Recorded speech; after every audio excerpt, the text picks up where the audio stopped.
We're live. This is the morning meeting. I'm Mark Halperin, just off the red eye, to be honest. And so you'll see me talking a little bit like a babbling idiot. Sean, where you're back at poolside. How's everything going on your Florida vacation? I don't use the word vacation. It's like the president. I'm always working, always working. Always working. It's Do you just have a a bit skiff? Do more. you have a skiff there where you are? I am able to ingest classified information, but I just use a signal chat.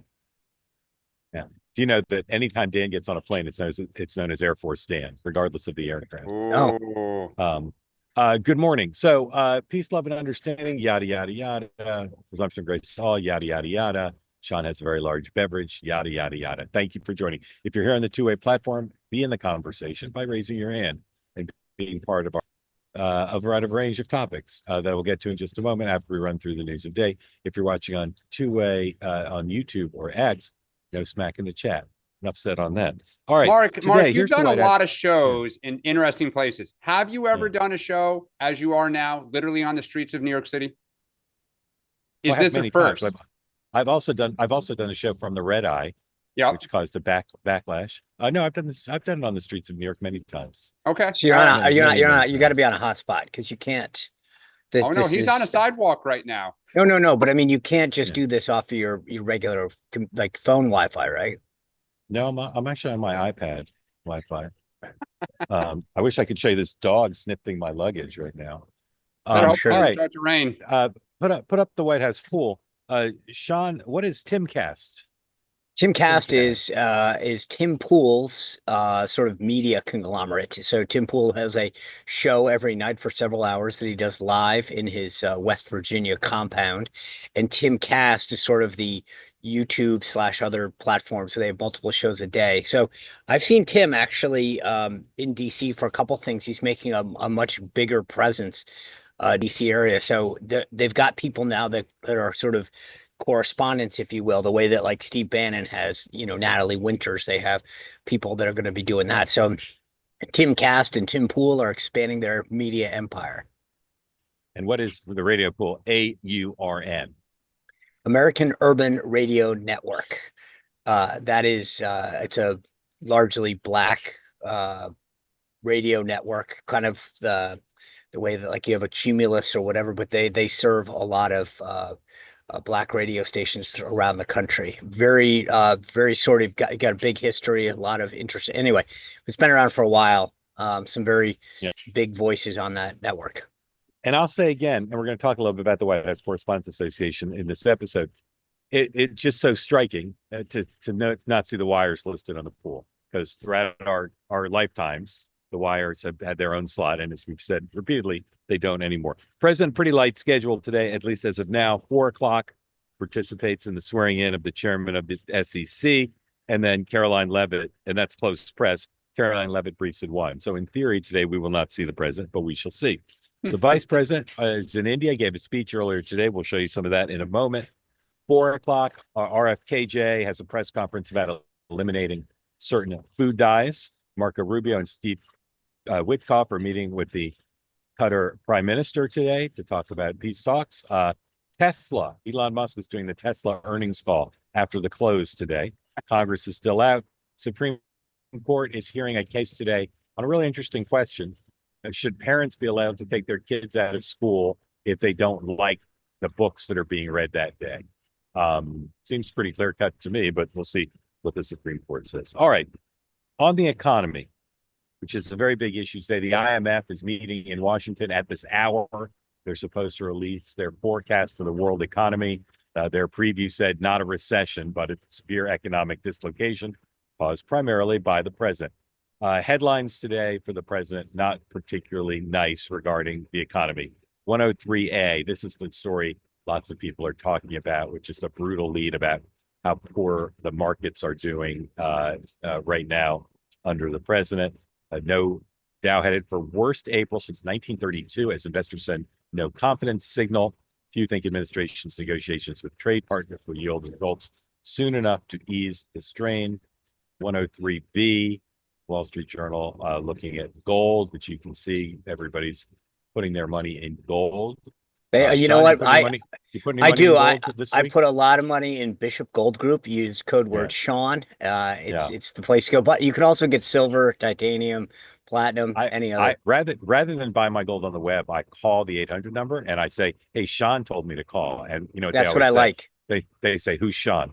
All right. Well, as long as you use the One code, I don't really care. exactly 103 D, please skip over C. The dollar, as you can see, not doing great, and that's worrying a lot of people. Now 104. Reuters Ipsos has a new poll out today, and you can see the president's approval rating there as compared to his first term approval rating and Joe Biden's. It's not the floor hasn't fallen out. He's gone down since he first came in. That's common, but the floor is not dropped out. So you could say half full. He's not dropped into the 30s, but obviously 42. It's not a great place to be when he's trying to demonstrate a lot of political capital. Here is this is going to be 105. This is the vice president giving a speech in India a little while ago, talking about the economy. So I want to say it's clear to me, as it is to most observers, that President Trump, of course, intends to rebalance America's economic relationship with the rest of the world. That's going to fundamentally will cause profound changes within our borders in the United States, but of course with other countries as well. But I believe that this rebalancing is going to produce great benefits for American workers. It's going to produce people of India, and because our partnership is so important to the future of the world, I believe President Trump's efforts, joined of course by the whole country of India and Prime Minister Modi, will make the 21st century the best century in human history. Let's do it together. God bless you, and thank you for having me. It's a fantastic backdrop. Kudos to the advanced people. Dan, what do you think the cards the administration will play next on the economy are? Yeah, I think there's three things here, hearing that speech. One, they're going to continue to blame and deflect. He's going to keep going after Jerome Powell to set somebody up because, of course, it can't be Trump and his policies. And it deflects from what is happening that we just showed by saying it's all Jerome Powell's fault and it's all about interest rates. Two, he's going to pray that that reconciliation deal gets done in the next few months and there's some good news for them to tout. It's a little time for this to kick in. Hope they get some trade deals. And I'll just say that about J.D. Vance's speech. That was the first time I've heard them acknowledge another country will benefit. To say that this will be great for India and the people of India, it is really hard to square the goals they have on trade with making a deal that is great for the people of India and the Indian economy. I noticed the same thing. And of course, it's not a ridiculous position to take, but it's your smart ear heard. It's not something they've stressed at all. They've stressed as the opposite, that these deals will be great for the United States and these other countries have to give because they've been taking advantage. Well, and what does India want? They want U.S. manufacturing to move out of China and Vietnam into India. They want high-tech manufacturing, which they have more non-trade barriers than almost any country except for maybe Brazil, as Sean said. So the only way it's good for them is to come at our expense, which is how trade deals work, by the way. But as we get more of these, I keep saying this, what do people get from us? Yeah. Sean, where's the White House headed on the economy? First, I just want to say, I think that one of the things that's great, when you listen to JD speak vis-a-vis other politicians, there's a degree, we talk all the time about authenticity. And I think JD has that level of, he doesn't come across it very rehearsed and poll tested. The mannerisms by which he actually delivers a speech, I think are very reassuring. I get why he said what he said about India. It makes sense. You're basically standing next to Prime Minister Modi. But at the same time, I agree with Dan. It's knowing that message is going to reverberate back. India has high tariffs. There's no reason, and non-tariff barriers, I think, to say, hey, we want to continue to grow this relationship, but it's largely unfair. I mean, he talks about, he used the word rebalancing. I think that would have been a good opportunity to talk about how high their tariff and non-tariff barriers are, and that we need to, in part of that rebalancing, make sure that while we appreciate our great friends like you here in India, that we've got to have a degree of fairness in this rebalancing. So a little bit of a missed opportunity, I think, there. I think that the president, Dan's right, is going to keep going after Powell. He needs him to be the foil, especially with the IMF kind of creating some additional tension today in their reporting. But look, I've said this before, and I'll reiterate it again. The president is probably the most media savvy president ever. It's not like he's not reading his headlines. It's not like he's not watching the television sets. He has made a huge bet that it is worth it in the long run to stake a lot of this stuff in order to get a better deal for America, to put it in the words of the vice president, to rebalance us. And I've said it before, the easy way out is just to do nothing, to kick the can down the road, to spend more money, make everybody happy and buy them off. But I think he has made it very clear that he's got the second term, the second opportunity to do big, bold things, and he's not going to waste it. So I think one of the things about the poll that's interesting to me is that I think that's obviously overall Americans, but if you really look, I think the base is still largely with him because they're willing to give him a shot at doing big, bold, brave things politically. Yeah, if he's at 42%, the base is definitely still with him, but maybe mostly just the base. Just go back to Powell. I find markets to be insane, and you say the president's got to keep attacking Powell. The markets seem to not at all like him attacking Powell. No, they find it to be a sign of instability. They prefer Powell's steady hand. I get why the president doesn't want his Fed chair, who he picked, to be criticizing his economic plan, but doesn't seem like Powell's going to go. It doesn't seem like the president's economic advisors want this. Do you really think he will and should continue to do something? Don't like where, I don't know. I don't see what the upside is, except I don't think anybody's going to buy that it's Powell's fault. And I'll say something about Powell. He's different than almost everyone else Trump attacks. Almost everyone else who Trump attacks becomes weaker when Trump attacks him. Amongst Powell's constituency, he becomes stronger when Trump attacks.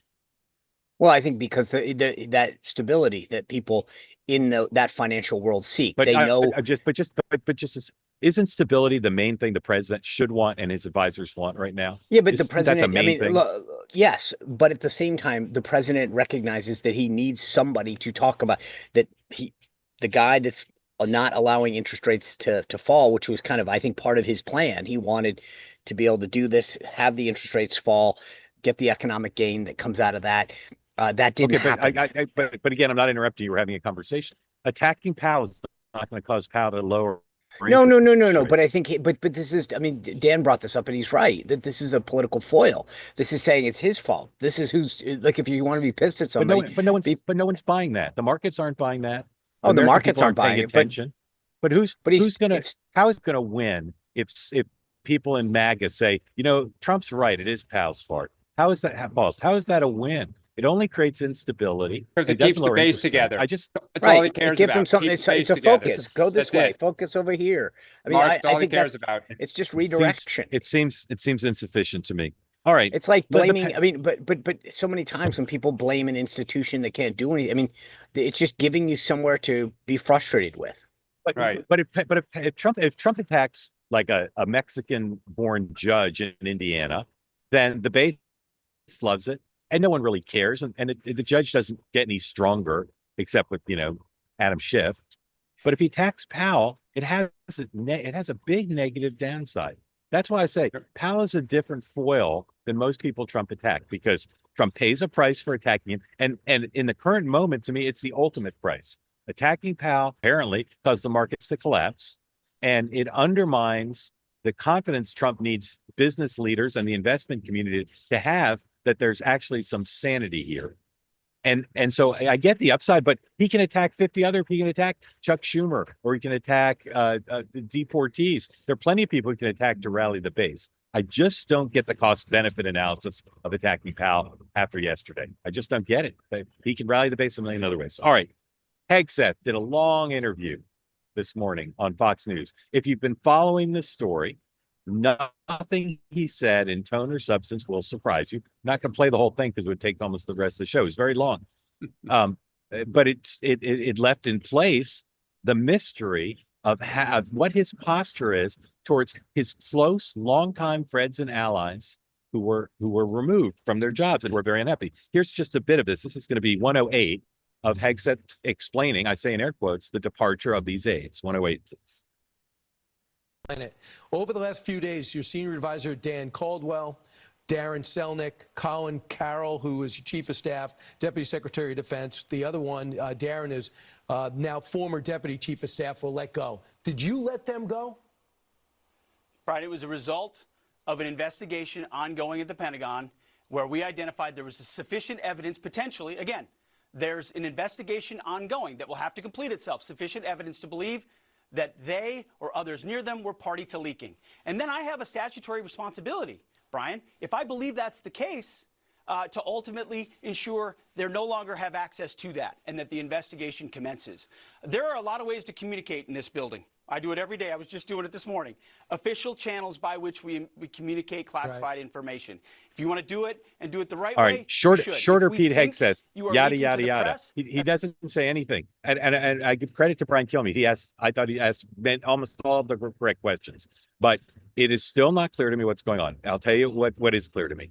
There are people in the Pentagon who love Pete Hegseth who think he will be gone and should be gone, okay? It's not the deep state. It's not NPR. Reports by NPR and others that they're looking to replace him. There's some truth to that. There's some truth to the notion that they think he might have to go. They're currently backing him up. He has the support of Don Jr. He has the support of Charlie Kirk. Tucker interviewed one of the three. I call Tucker, Charlie, and Don Jr. the board of directors, and with the vice president.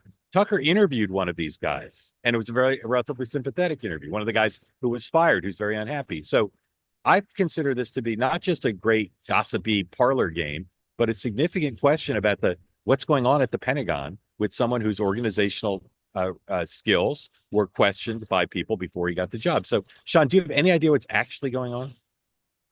Yeah, well, I have a theory. Let me just say this. I agree with you. I'd written down in my notes to make a point of that. For all of the, I mean, Politico made hay of the interview that was about to come up and sort of said, oh, another softball interview. I agree with you. I'd made a note of it. I think Kilmeade asked solid, good questions. Yeah. He didn't let him off the hook. And this perception, it's the same thing with when you go on Laura Ingraham, free pass on Fox. It's just completely ridiculous. Go look at some, maybe there's a couple instances that you can find, but Laura Ingraham asked tough questions. Brian Kilmeade again today, and this perception, I get Politico's jealous that they don't get the questions or they don't get the interviews, but at the end of the day, that was not a softball interview. Two, here's my take on this. I think that what happened on this is Sean Spicer's theory, not anybody else's, just to be clear, is that when Elon was going to visit the Pentagon, there may have been some truth, and I don't know this, but I'm just saying that of what that briefing was looking like. It kind of blew up. I think we saw it get leaked that he was coming, that there was going to be some discussion about what the subjects were going to be, and I think some people didn't like it and leaked it out. And I think what happened was they figured out who those people were, or more specifically, Elon's people figured out who it was, and basically said, either they go or we make this a big deal. And that's because if you look at the different pieces of the chessboard, these are longtime friends and colleagues of Pete, going back to Concerned Veterans for America. The idea that he let them go so easily makes me believe that they really do have the goods on them. And what were the goods? Right. Well, it was about a meeting with Elon. Okay, but here's what I don't get. Okay, I think your theory is as amongst the best I've heard. Why wouldn't Pete go to his friends and say, "God, you messed up. You put out stuff about Elon. Elon's pissed. We gotta make this right. So you gotta go. I'll find you another job," or no hard feelings. Instead, he's at war with them, where they're suing or talking about suing. They're complaining. They know a lot of stuff. And again, since we're just speculating here, it seems like they're the source of some of these stories. Pentagon. Why would he? Why would he treat his friends this way? So remember, you got three buckets. Okay, you got the disgruntled. That's John Elliott, right? And John is the one that wrote, separate bucket. Yeah. He wrote an op-ed, and I have a feeling when you look again, part of when you've been doing this as long as the three of us have, you can look at breadcrumbs. Who got that story about people? Some of the issues. Daniel Littman of Political, not exactly a Pentagon reporter, not someone who's a top White House reporter. That's who you go to when you want to just give a story away, right? This is not a guy that's breaking a ton of news. So it's a pretty obvious thing. I mean, I have a full, nothing to back this up, but I would connect those dots pretty easily.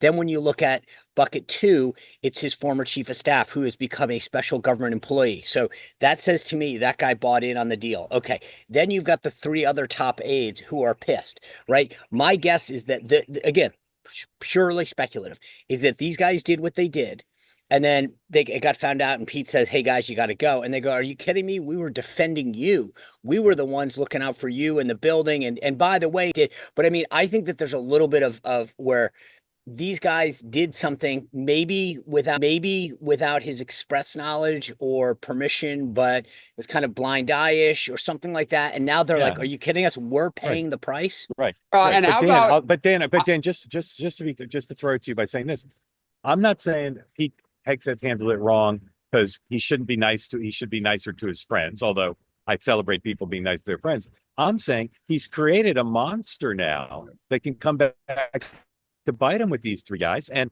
they're proclaiming their innocence. So what do you think of Sean's theory and where we are? I think the thing is, we always come back to this. Who's the audience for any of these cabinet members? It's one person. It's Donald Trump.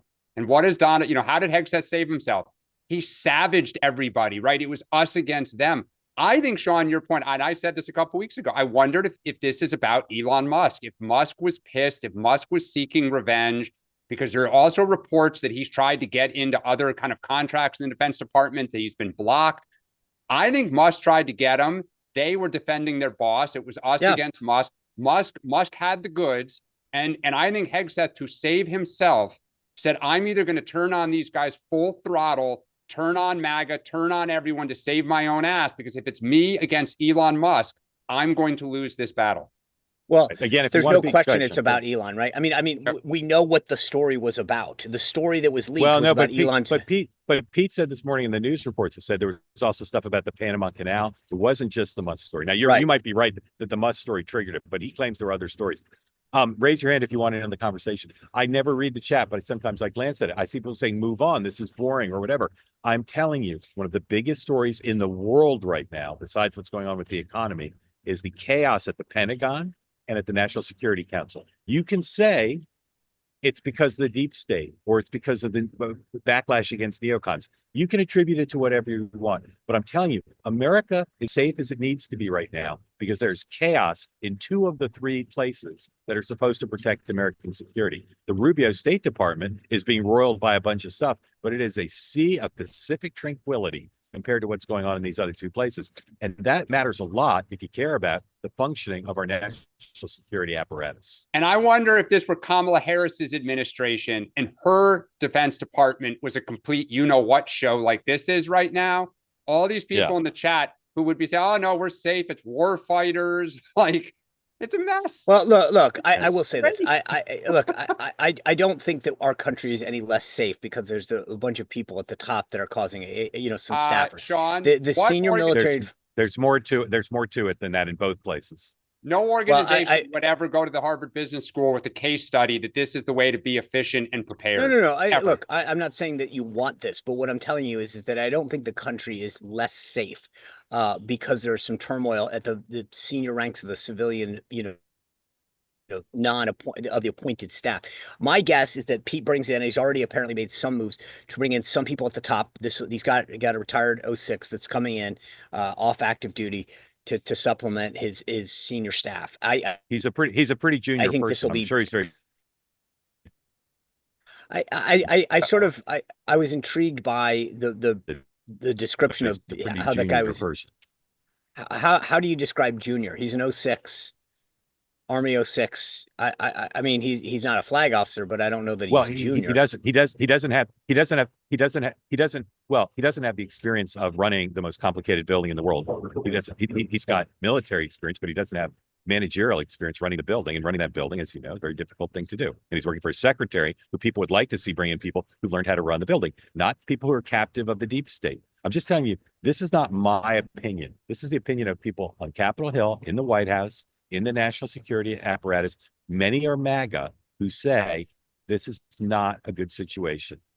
I will say this. It is not an apparatus ready for a crisis. Sorry, go ahead. So two other quick things. I think Dan though is right that Pete, from a PR standpoint, understands what he needs to do, and he has been that interview this morning, which was clearly timed for the president and other senior folks, was exactly what he needed to do. So just from a strictly PR standpoint, he has handled this well. Secondly, the other thing that's important to understand without getting into the details of the conversation I had with Caroline, but early on in the takeover and the transition, we had a discussion about some of the press interworkings. And one of the points that I've made to folks from my own experience is, if you recall, in 2016, after the election, before we went into the White House, there's a lot of people who had some great ideas about what we should do with the White House briefing room and da da da da da. And as I said to him at the same time, you guys are great with your ideas, but when I look behind me, when it comes time to execute these ideas, none of you are standing there. That's really brave of you, right? And that sometimes when you go do this, and if you look over at the Pentagon, what Sean Parnell and some of those folks have done, when you take on the media, they're not going to be your friends when you need them. And so right now, Pete's not just fighting this. He's dealing with a press corps that has 0 degree of empathy to support his point of view. You're right. All right. 3 more quick topics, then we'll get to your questions. Guys, will be quick.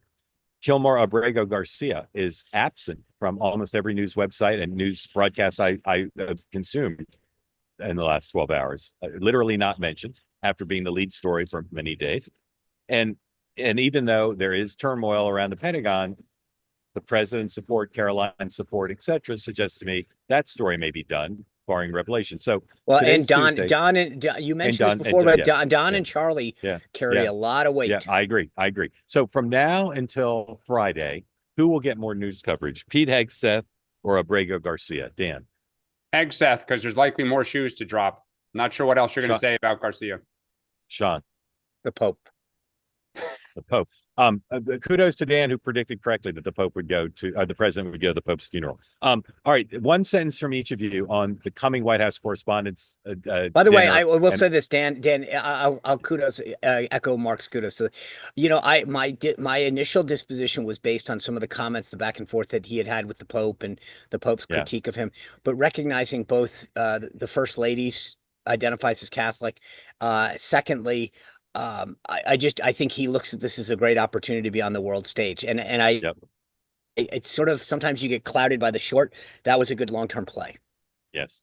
All right. Good night, everybody. One sentence from each. One sentence from each of you. What will be the headlines of the White House Correspondents' Dinner on Saturday? Will it be about Trump not being there? Will it be about the press corps going back to the First Amendment? What will it be, Dan? Trump not there, and is this the last time it's like this? Like, that, does it take a new iteration in the future? Sean? Dinner disappoints. Dinner disappoints. All right.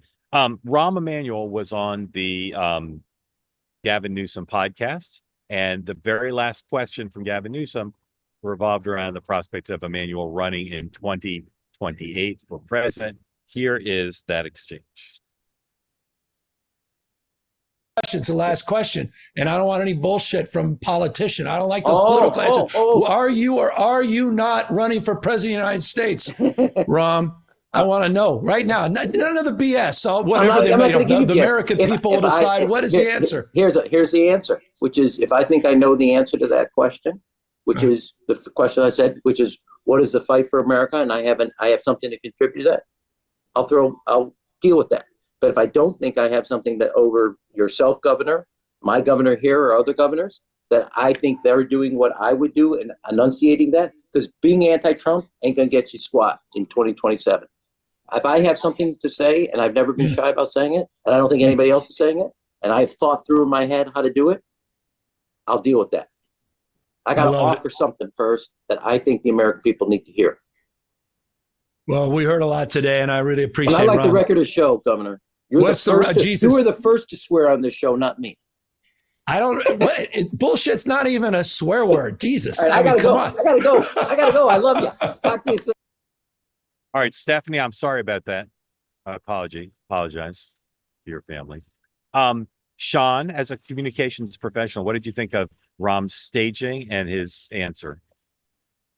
So first, let me just start with Governor Newsom. I've never seen anybody be so bad at attempting to be authentic as he is. Governor Newsom is horrible at being authentic.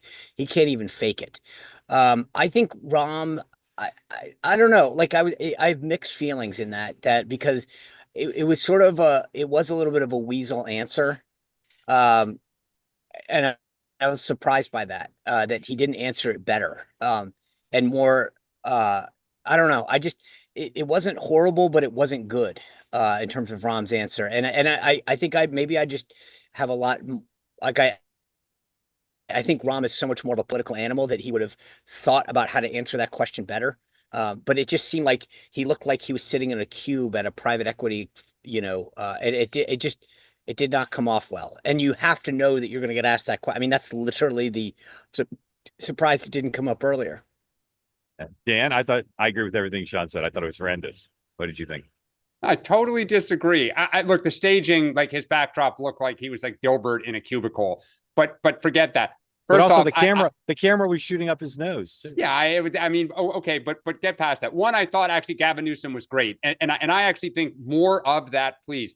Look, I watched Donald Trump on some of these, and he's stiff, and he leans over, and he's too like that's Trump. Like I actually think that was great. I would wish everyone would do that. I heart Rahm Emanuel. He was direct, he's intense, and that's exactly how you think about it. I'm listening to the country. If I have a theory of the case, I'm going to go. And if I don't, I'm not. And that's literally boilerplate. Ask ChatGPT what you should say, but, and that was what it would give you. But Sean, how many people, but also wasn't it too much about him? Wasn't it too much about him? Right. See, so you know what the answer, hey, I'll just give this to you, which is, you know what? The American people are getting screwed right now. Everywhere I go, I hear about people suffering from this, and they're worried about that. And you know what? I've done it before, and if I can, but to Mark's point, this was I, not you. And guys, that was it's a podcast. That you know what you guys are doing. It's not just Sean. That's the can thing you do when you give the speech at CAP to get ready to launch, right? But guys, we talk about Dems need to go on podcasts, let their hair down, kind of have these. What you guys are just doing is what a consultant would script. Sean, do you know what Dan said after he saw Ted Kennedy in the Roger Mudd interview? I was just going to say he said very, very solid answer. I thought Kennedy did great. No, it was Hamida. First of all, hold on. Wait. Let's just go back a second. You said this is what Democrats should be doing more. The guy stood there in a cubicle and a tie, looking like he had just popped on for the first time.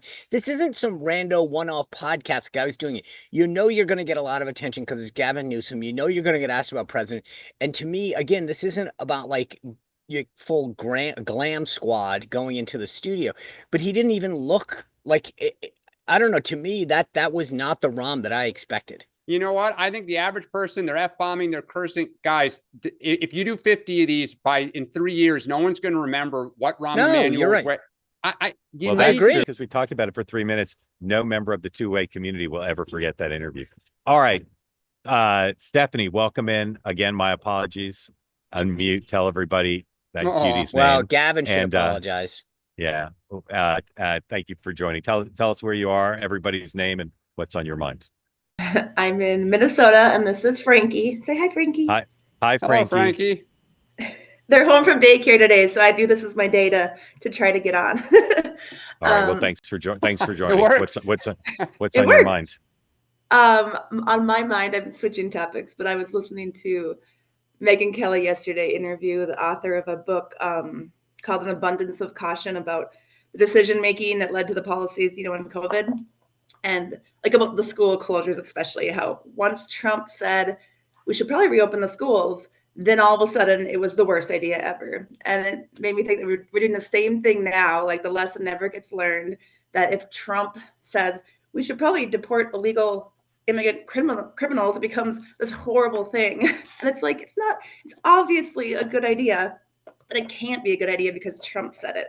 I just feel like I'm living like deja vu all over again from 2021.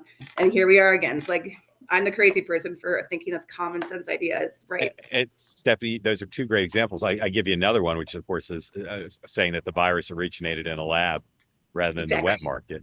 Right. Dan, how do you feel about Stephanie's brilliant analysis, speaking for tens of millions? Well, I do think the party too often knee jerks that if he says something, and they have to be on the other side. And I think a little bit vice versa, right? If the Democrats say Pete Hegseth should go, and it's pretty obvious he probably should, Trump digs in and says, like, no way, you guys aren't going to tell me that. I think on immigration, where the party got in the trap is not that we should deport the bad guys. I think where the party got in the trap is he attacked Garcia as an MS-13, tried to hype him up as like a lethal terrorist. And rather than letting that go and just sticking to, what I think was better terrain with what the Supreme Court said, we had to paint the guy as Ward Cleaver. right? I mean, we just couldn't let it go. And we had to kind of dig in to say he's an all-American Maryland man when common sense says he's not. So I agree with you at times. I Sean, saw how much would the president love what Stephanie said, Sean? 100. It'd be bigly. Yeah, it would be awesome. Look, I think the interesting thing is a couple things. To Dan's point, they tried to paint this guy. I listened to Congressman Frost from Florida talk. He went on Fox actually yesterday, which I give him credit for. But he was trying to make the point that, like, well, this is more about the process than the guy. And that probably should have been how they started. I think it's unfortunate that it's too late now. Even his wife, she was interviewed the other day, and she was asked point blank about the domestic violence allegations that she made against him, and she refuses to discuss them. She doesn't say, "Oh, it doesn't happen," or recant that, or "I was pissed at the time." Where was that interview? I'll send you the clip. In fact, or you can watch my show. Do you remember who did it? Yeah. John, you had a lot of nuggets. You had the Maryland filing where she said he was in a gang. You have this. Yeah. Well, let me. I'll little sunshine in Florida. That's right. I'm looking as we go. But the last thing I'll say this is one of the things that I still think is probably the most profound political moment that won't be fully appreciated for several years. Because Trump didn't have consecutive terms, most people, right, almost except for once in our history, have just kept going, right? So Mark Meadows would have stayed as chief of staff probably for a little while longer. He would have still had Kayleigh McEnany for another 3 months or 5 months or whatever it is as press secretary. And that's just how things would have gone. The 4 years out of office have allowed Trump and his team to fully think through this, but not just that.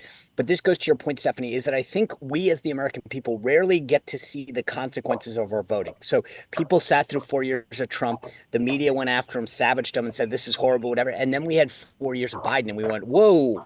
Whether it was COVID, the Russia hoax, the Biden laptop thing, his health, all of these things.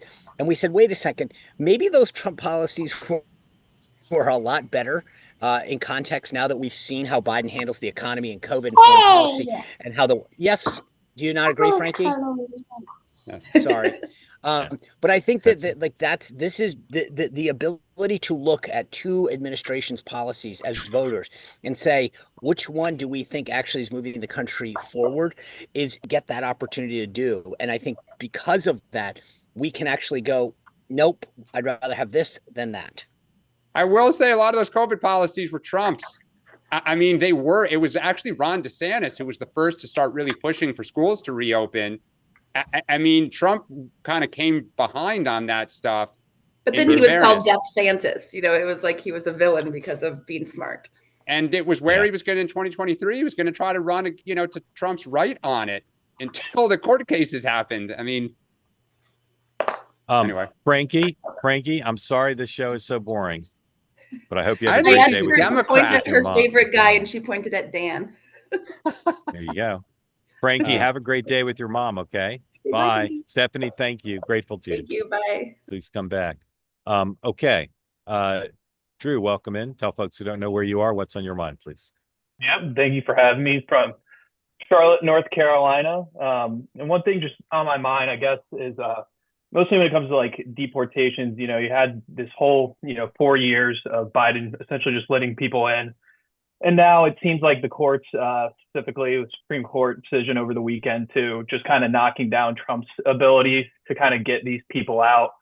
So I guess at what point, do you look at, people voted for Trump specifically, to get a mass amount of deportees out of here. At what point, do you just, kind of throw your hands up and say it's necessary? It's almost impossible. It's like, I also think a little bit that people aren't thinking, though, is, Congress also needs to act on this. They're blaming the courts. They're blaming Trump, in some ways, or his administration, but they're not really looking at Congress for, enacting any of these laws. But even though, the Alien Enemies Act was a law and it's still getting struck down by, Supreme Court, essentially, it's like, at what point, what can you really do to kind of get this in motion? Dan.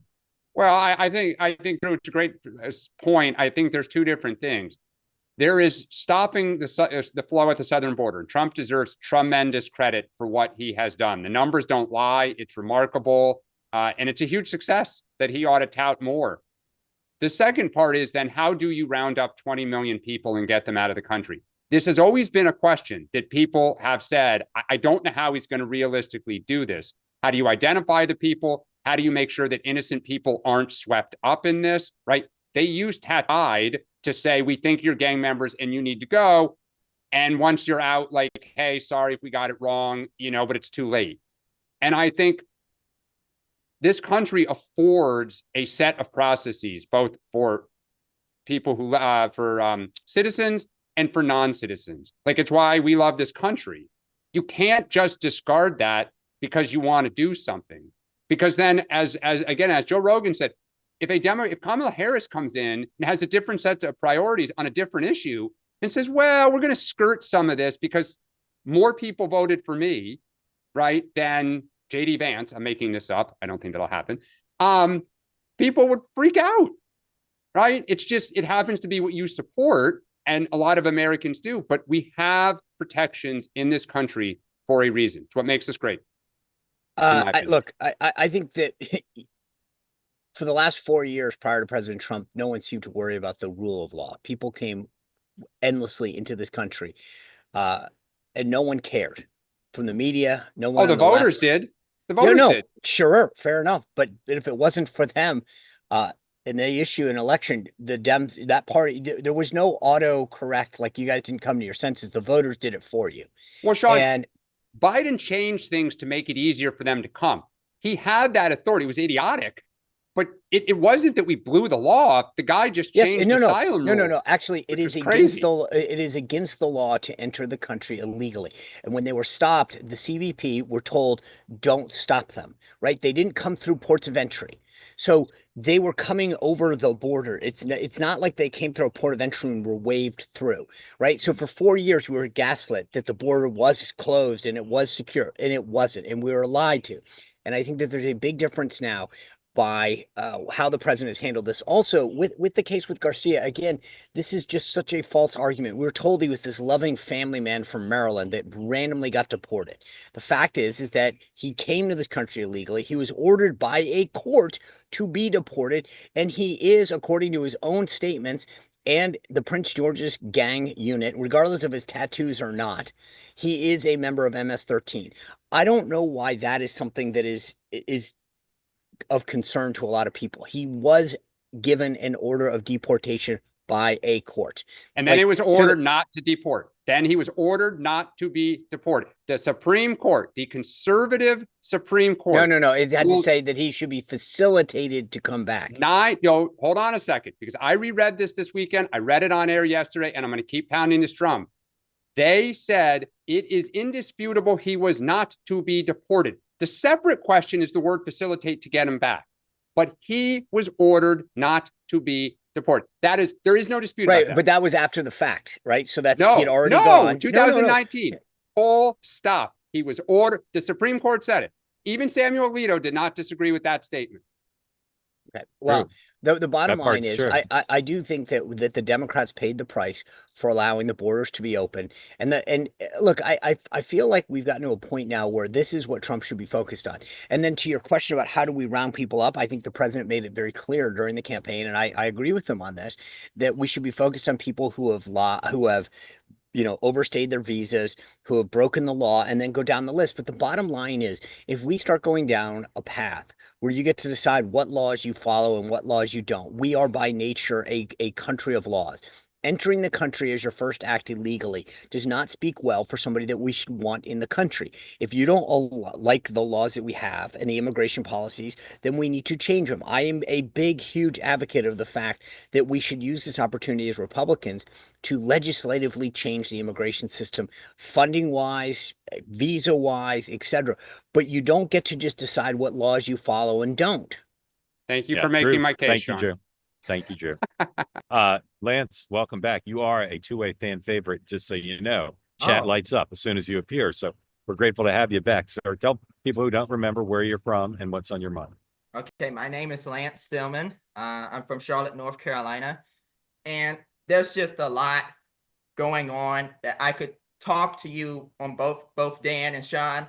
one thing Trump's doing is that he's making people register. I just have to, throw that out there. So there are non-violent ways to do this, but I just feel like, and I would agree, he should not have been deported, but he could have been deported anybody else. And I just feel like that both the Democrats and the Republicans have things wrong. They both have valid points, but they're both doing things that are wrong.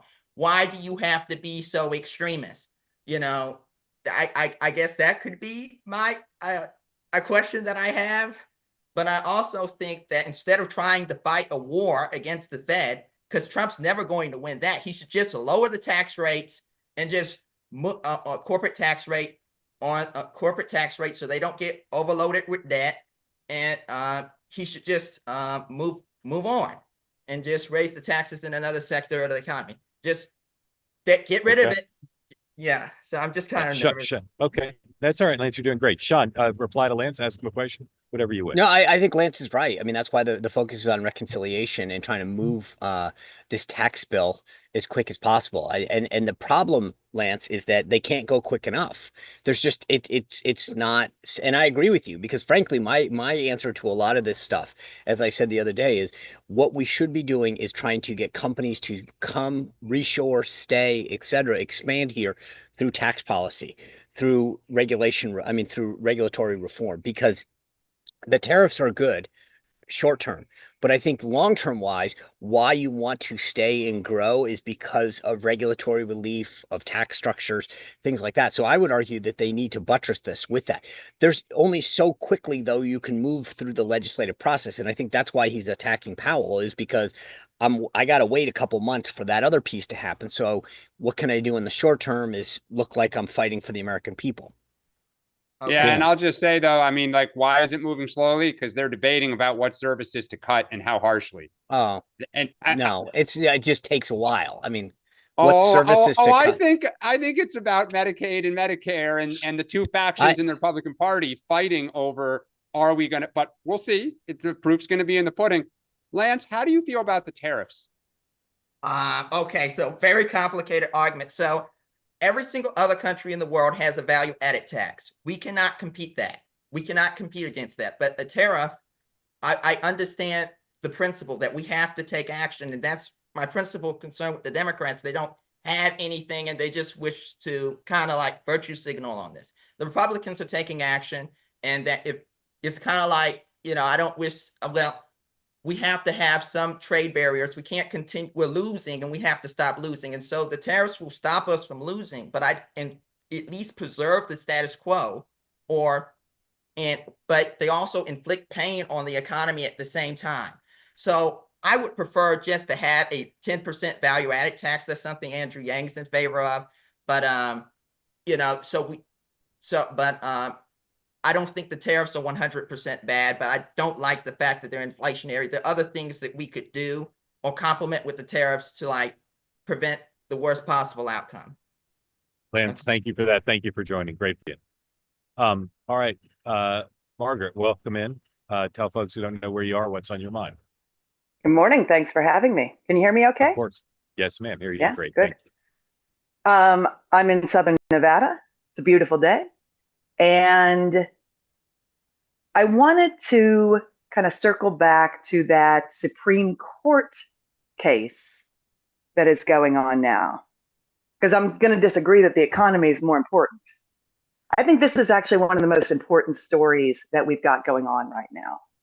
I think it's critical because at the end of the day, the Supreme Court is about to decide who gets to decide how American children are educated. School boards or parents. And this is going to be the final say. And I think people don't realize how big that is, because schools up until this point have basically taken over the authority of the parents and said, we're going to determine what the education of American children should look like. And parents are beginning to say, wait a minute, this isn't who we are, this isn't who we want our children to be, and are beginning to rebel against that. And I'm kind of throwing it out to all three of you. How do you think the country reacts no matter how the decision comes down? Margaret, I agree with you. It's a huge case. Oh, Mark, you're cutting in and out. Be highlighting it, and I'll be so interested, not just as a case. And I think for me, this is not a complicated case. Go ahead, Dan. I was going to say, Mark, go you ahead. just came in and out. We You were just cutting in and out. Okay, I apologize. Dan, go ahead.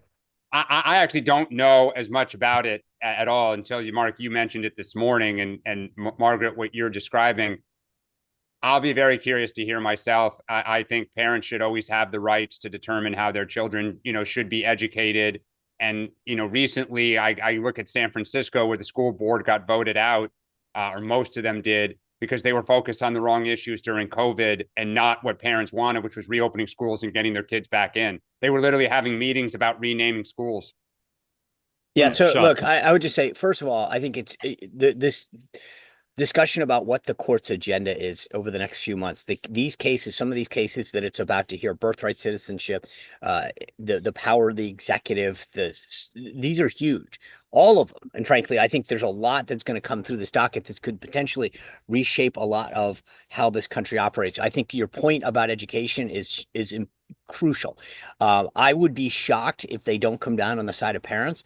I think this makes sense. And this gets back to the bigger, broader point that we talked about a little while ago, the idea that part of the reason education should be as close to the people as possible is the last thing you need is a bunch of Washington bureaucrats making decisions that parents don't have the ability to push back on. They should at the very least be as close to those decisions about what's impacting their kids and how to change curriculum, books, teachers, etc. So I'm excited about this case in particular, and I'll be excited to see how this thing plays out. I am so glad you brought this up. And by the way, Yeah. Anyway, I'll leave it at that. But thank you. Yeah. Well, Margaret, and for what purposes our children are educated in this country is the direction of the country. Yes, People think, oh yeah, we just send off the kids to school. No, Yeah. K-12 education is the most critical thing that we can be doing in this country. Margaret, if that case is not 9-0, I'm super interested to read the dissent. I want to read a justice defending that the parents shouldn't be allowed to have the say over what their kids read. So super curious to see that. Yeah, agreed. Thank you, Margaret. Great. Enjoy your day there. Steve, could you unmute, Steve? Put down your second screen. Unmute. Tell folks who don't know where you are, what's on your mind, and thank you for joining. Now that is a bookshelf. That's serious. Have you read what percentage have you read? I wish I had Game Changer in your book, Sean, on the back, but I don't. Well, you can. Not It's on I mean, Amazon. they'll pay you too. Don't worry about it. It's fine. Yeah. Yeah, Okay. you gotta we'll do product placement. That's right. Thanks for having me on. I was on right after the election. Yeah. And then I've been dialing in recently just as I can because I'm born and raised Canadian, but educated in adult life in the US, and like Canada would pop into the news as a top story. And then the very next day would be, some other insanity would ensue. So wait, where are you, Steve? I'm in New York City. Okay. I'm in New York Now, City. do you still follow the Canadian? I apologize, but since you brought it up, are you following the race for prime minister? I am. I grew up in a very political home, but to betray my political leanings, I kind of had to tune out of following Canadian politics closely when Pierre Trudeau's son was elected. But I am following closely now. And there's a bit of a resurgence, isn't there, of what is it, Well, I mean, that's why I thought I'd try and call him this morning, because it's not really in the American news today, but there was an article in the Wall Street Journal about it. And, I didn't have anything fantastic to share, but just raise it. And I thought, I'm part of your community since the summer, and maybe I could say something interesting or ask a question that might be interesting. But yeah, it's been quite something. Pierre Poilievre, who is the conservative leader there, and at least in some circles is painted as Trump-like. But I would say in reality, the conservatives there are a different animal than in the U.S. He was up something like 20 points on Trudeau prior to Trudeau leaving. And since then, now Mark Carney, who's a real, and I don't say this as pejorative, a real establishment figure in Canada. He's never held elective office, but he was in charge of our Fed, and then he became in charge of the British Fed. And so he's the only person to hold two different countries head of their financial services. My college plus, by the way. Yeah, at Harvard. Yeah, I mean, he's a serious guy, whether you like his politics or not. He's a very serious person.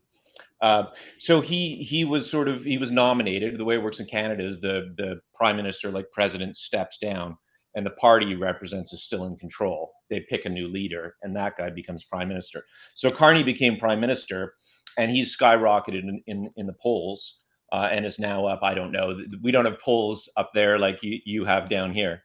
But, he's clearly leading in the polls and is expected to win. And it's sort of I don't think Trump hugely cares about who's running Canada, but it's sort of an interesting reaction that he's going to end up very likely. The Americans will end up with someone very likely that's less in sync with at least your administration, our administration down here. And so it's interesting, that sort of reaction that can occur from Trump pursuing a certain set of policies with his partners, I thought it was very predictable that Carney would pop in the polls. Canadian political culture is pretty different from the U.S. Going back to the American Revolution, English-speaking Canada was formed with Americans who didn't want to revolt, and so it was a very different political culture there. And for my lifetime, the Liberals, since Pierre Trudeau, have effectively been in charge, and it's only when they've been in charge for a really long time, and inevitably corruption happens and so forth, that the Conservatives will get a quick run, whether that was Stephen Harper or Brian Mulroney or whomever. And that was definitely going to happen this time, even if they got rid of Trudeau, who'd become very unpopular for, let's say, obvious reasons, whether you like him or not. So it's a very interesting outcome that this chap will very, very likely be our prime minister, and it really is a consequence of this tariff policy.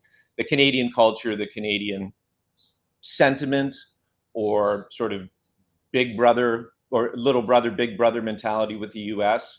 that Trump has really will really elect Carney on Monday, and that's quite an interesting Well, thing. do you not think right, that Pierre has a shot? I mean, my understanding, and I'm definitely from afar, believe that he seems to have had a little bit of a resurgence here at the end. I don't know if it's close enough, but yeah, forgive me, Shauna, I'm being too definitive about it. It could go either way, but the Liberals were headed for a big defeat. Oh yeah, we were headed for in Canada. It makes a big difference if you have a majority government or a minority government in terms of what you can do. And the Conservatives, if they end up with, let's say Pierre wins and ends up with a minority government, or ends up in a minority, there's not a lot of people that he can partner with, like the NDPs or the Democrat Socialist Party. They partner with the Liberals to form that majority. So even if Pierre Poilievre ekes it out, it's really remarkable to see the impact. Justin Trudeau's father famously said, and I've no reason to believe he coined the phrase, but he said, when the U.S. sneezes, Canada gets cold. Yeah, and, I think the big thing that's going to be interesting is as Trump feels the pressure to get these deals and you're seeing the Chinese try to whip up national sentiment. A lot of these countries, the response is we need to rally together, band against Trump, not be bullied, national pride. Yeah, that's as right, Trump feels the heat to cut deals with our own markets, his own domestic constituency, and these countries dig in, boy, it's tough to get good deals. Yep. Yeah. Steve, thank you. Grateful to you for joining. Sean, what do you have on tonight? We have got Amy Parnas of The Hill and Jonathan Allen back to talk about Fight. Did very, very well. So a lot to get to with Biden's decline and Kamala's campaign.